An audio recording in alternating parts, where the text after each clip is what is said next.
Hey there, my name is Sean Bowman and I'm with FandomWire. Thank you so much for taking time to chat with me. Hi, nice to meet you. Hi. Nice to meet you. So, I think at its core, Sentimental Value is a film about exploring and expressing difficult emotions through art. Why do you think that the medium of film has such a power for catharsis? Thank you for that. I think it deals with the unspokenness and the expressivity of art and family. You know, it's about how there are some things that are so difficult to convey in what I would call the social language of interhuman relationships. And we found it so paradoxically and interesting that the father, who's a film director, played by the wonderful Stellan Skarsgård, somehow seems to be such a clumsy father and unable to speak to his daughters, yet so expressive and nuanced as a filmmaker. So we wanted to get to the core of that. So I think that's where the story also kind of began. Yeah, absolutely. And in many ways, Sentimental Value it's a very personal film, but it also explores what I think are fair to say are very universal emotions. So how do you kind of balance this intimacy with allowing the audience to approach it like from their own perspective? I think there's a virtue in all art that you try to leave a space for the audience and for interpretation. And I remember reading when I was very young, Luis Buñuel, the great Spanish filmmaker, said that he made films for his friends. And I feel like that too. And sometimes, hopefully, they are friends in the dark, in a cinema, far away, maybe friends you'll never meet, but that you engage in an honest, personal conversation and leave some space for the audience to interpret and fill themselves in and hopefully engage with their own life experience. Yeah, absolutely. And I think on a different note, one of my favorite scenes in the film is one in which Stellan's character scolds a journalist asking a terrible question in a press junket. So I want to be a good journalist, and I'd like to ask you, is there anything that you've never been asked that you want the world to know, be it about sentimental value, about your career, about your life?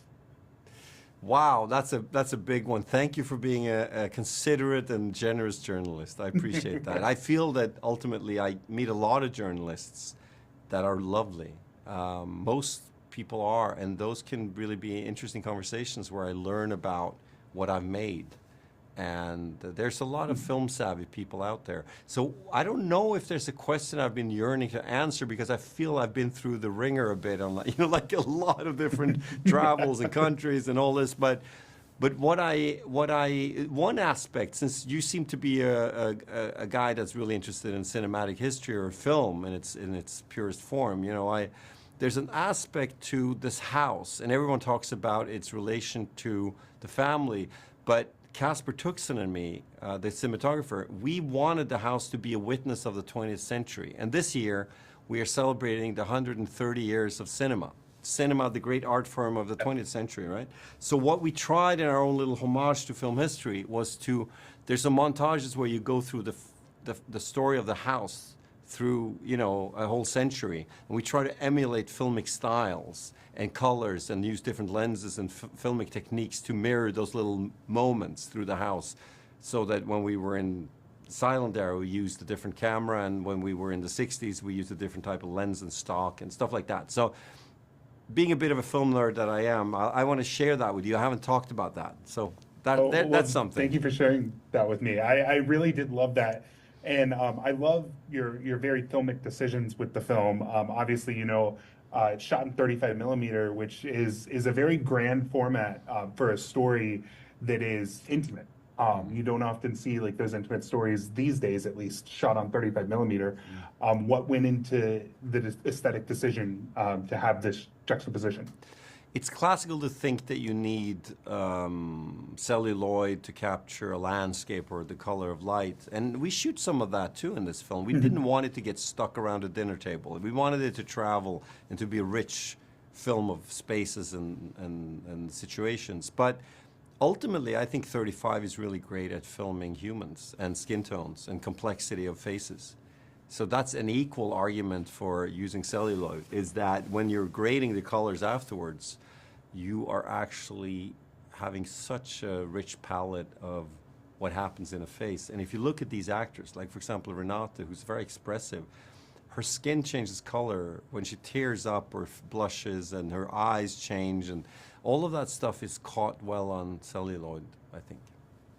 Yeah, absolutely. You mentioned the importance of capturing the actors and their emotions, and I think this is a film that can be very much made or broken by its performers. And I think, Renata and Stellan are both fantastic. I know that you wrote the film with both of them in mind, but what do you think would have happened if one of them was not available? It I would have mean, been obviously the terrible. screenplay's No, fantastic.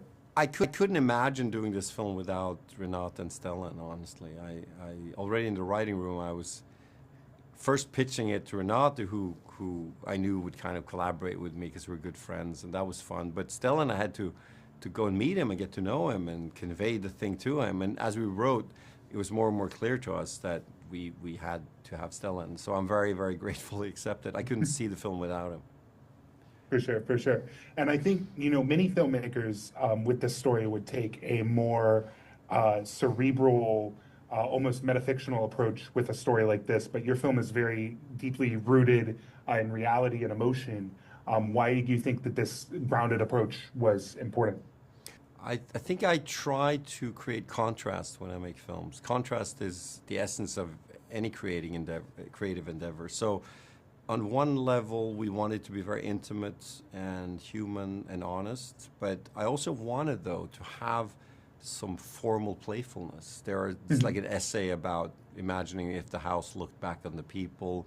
We have scenes that are about the past and tell us stories to enlighten the present day story. I mean, we were jumping around a bit and having fun. So to me, the real emotional scenes of performance needed to have a clarity and a presence, but I also wanted to contrast that with a bit of playfulness in the way we told the story. Yeah, absolutely. And, I think the film does also talk about the importance of collaboration in the art of filmmaking. And you have these key collaborators that you've worked with many times. So why do you think that these relationships are so important to you creatively? It's the other home away from the family home for me. It's been a place since I was very young where I always loved gathering a group of people like a band and creating something together. I'm not a solo player. I wouldn't be able to sit in a room alone and write a book. I admire it, but it's not me. I love to work with people, and I think that's what drew me to this creative form, really.